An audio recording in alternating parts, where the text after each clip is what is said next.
everyone, this is the LEGO AT-AT. This set has 1,267 pieces as shown there on the left. It is also for ages 10 and up. It has 6 minifigures as shown at the bottom right, and it retailed in the US for $160.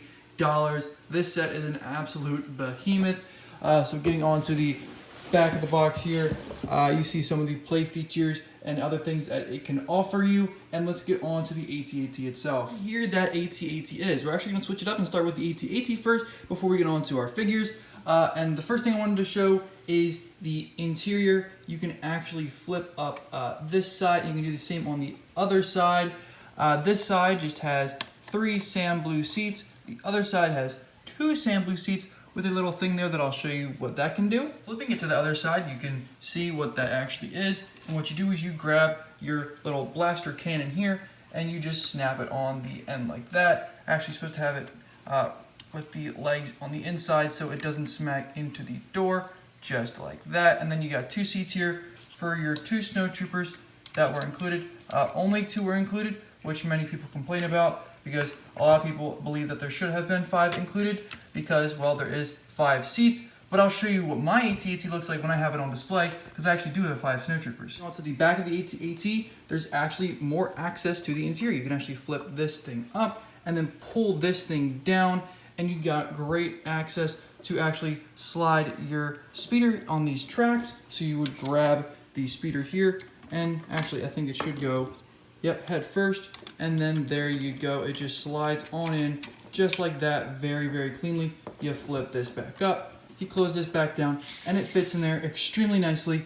And this thing is amazing at holding a bunch of figures and vehicles, and that's, well, hence the name, all-terrain armored transport. This thing can definitely transport a lot. And getting on to the head of the AT-AT, it is actually the cleanest design I think they've actually been able to do. I really enjoy the cannons here on the side and the nice detail and greeveling they have throughout the head. And it's actually symmetrical as well. And here on the face, you got that snot technique or no studs on top. So you don't see any studs here at the face at all. A lot of people complain that it looks like he's squinting. But if you actually look at an AT-AT, it actually does look like he's squinting. It's just kind of the charm of the AT-AT. And you may have noticed it, you may have not. There's actually a hidden play feature underneath with these spring-loaded shooters. They're actually really, really, really well implemented and hidden away. So it's great for display and kids to play with. So that's pretty awesome. Now you can open this up here, and getting in there, you got 3 figures. You got room for 3 figures. You got general viewers and your 2 AT-AT drivers. We will get onto those figures later. This is actually the first AT-AT to actually hold 3 minifigures without any modifications, and that is an awesome, awesome feature of the set. Now we're going to get onto the side detailing. Now these 2 panels here are basically the same, bar this one having this little, like, I guess it's supposed to be a cannon. I don't know what it is exactly supposed to be, so I'm just going to leave it like that. And I love the detail here with these partially tiled off and partially studded areas. I think it actually does add a nice little contrast there. And these pieces here just look amazing. I love that look to it. It just honestly looks incredible. And then here you got some nice detailing underneath here. I will say, I think if I have any fault with this set, it is these pieces here. They aren't gray, they need to be gray. I hate the blue and the brown. They need to be gray so it blends in nicely, or at least black.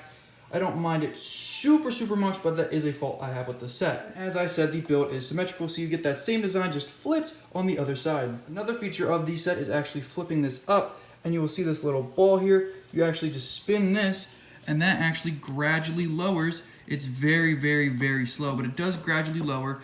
The blaster here, I guess the grapple gun that Luke uses to attach himself to go flying up the AT-AT to then open the belly and blow it up. It is very simple to clip Luke on. You can't quite get him to stay completely still.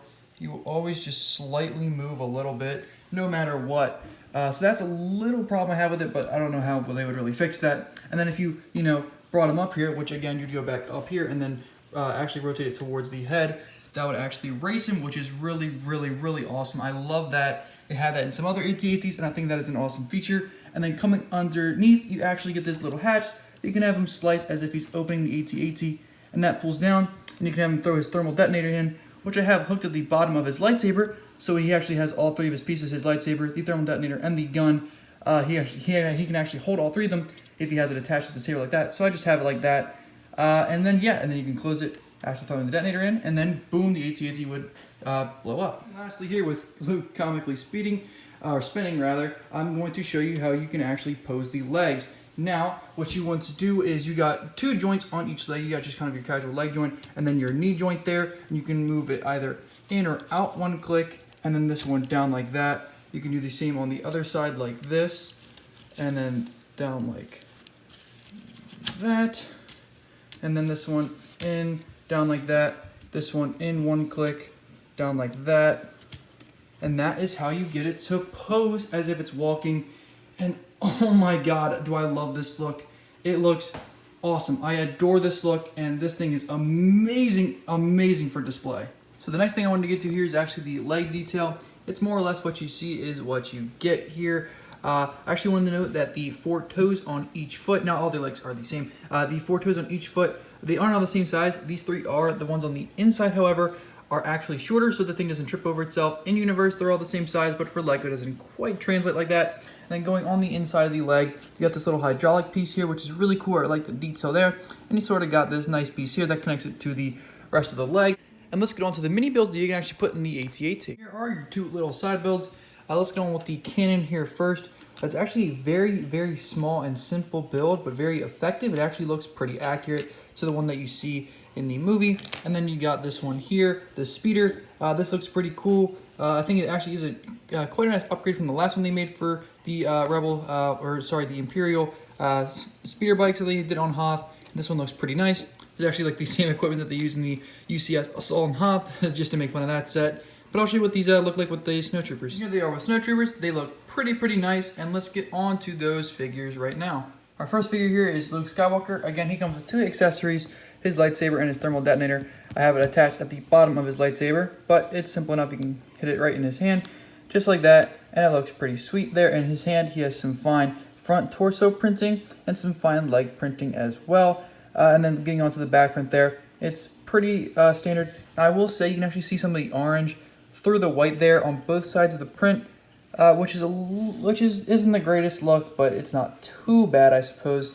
And then you got the one with the visor down here with the little smile there, and one with the visor up with another smile here, and that looks pretty nice. And let's get on to our next figure. The next figure here is General Veers. He has no leg printing, however, he is exclusive to the set and has printing on his helmet up here, which has his goggles or his visor. I'm pretty sure they just are goggles, as in the movie. And he has some sand blue printing on his torso there. Again, you can sort of see how it's darker than the helmet there because of the gray underneath. That's not too bad though. Some fine back torso printing as well. You can flip it around. He has an alternate expression, same as Luke. And he does come with an accessory here, which is just binoculars, which he also uses in the scene, which is pretty cool. And I'm glad they were able to include this for him. And let's get on to our next figures. Our next figures here are the AT-AT drivers, and there's 2, which is accurate and appropriate for the set. Now, they are the same exact figure, bar the actual head prints underneath, because they are stormtroopers and aren't supposed to be the same person. They do have different head prints, which is actually pretty awesome. Now, obviously, no dual molded or double-sided heads for them, because they're just little clones, or sorry, stormtroopers. And you got some fine torso print. I'll actually remove it on this one here so you can see that a little bit better. And some fine leg printing as well with the sand blue. And some fine back torso printing as well. And they both come with just little pistol blasters. Now, a problem I have is with this on the back. You can see the head through it, which is pretty ugly. But besides that, these are 2 really good figures. And our last figures here are 2 snowtroopers. And same as the AT-AT drivers, they do have different heads underneath their masks. Again, no double-sided head. Unlike the AT-AT driver though, you don't see anything on the back, which is nice and finished off. And you can see the back print there fine, and it looks pretty good. Now getting on to the front prints, they look fairly good as well. You see them for all these snowtroopers that they've been making pretty recently, and they have the nice, I guess, dark tan hands, which is pretty accurate, and they both come with blasters there. Some people are upset that the set didn't come with 5. Now, I don't think they quite needed 5. I do think more than 2 would have been nice, but I think 5 is an overestimate, if I'm really being honest, and just over expectations. But I think 2 is all right. 3 or 4 would have been a lot better and a lot more preferred, but I like them, and I'm glad they were at least included. All right, so overall, guys, this is easily my favorite set in my entire collection. I love the set to death. It is definitely an awesome display model, and I'd rate this at a 10 out of 10. This is an awesome Lego set. I think it's easily the best that they've made in 2020. and even today in 2021. But I wanted to also show you what I added to the interior. I can fit the other 3 snowtroopers that I have in my collection and all 3 other speeders from the 4 Plus Junior set in there. It's really cramped, but that just shows how much storage is in this thing and shows just how amazing of a set it really is. So yeah, right here's my channel if you guys wouldn't mind subscribing. Up here's 2 playlists of videos you may not have seen yet, so make sure you guys go check that out, and I will see you guys in the next video. Peace out.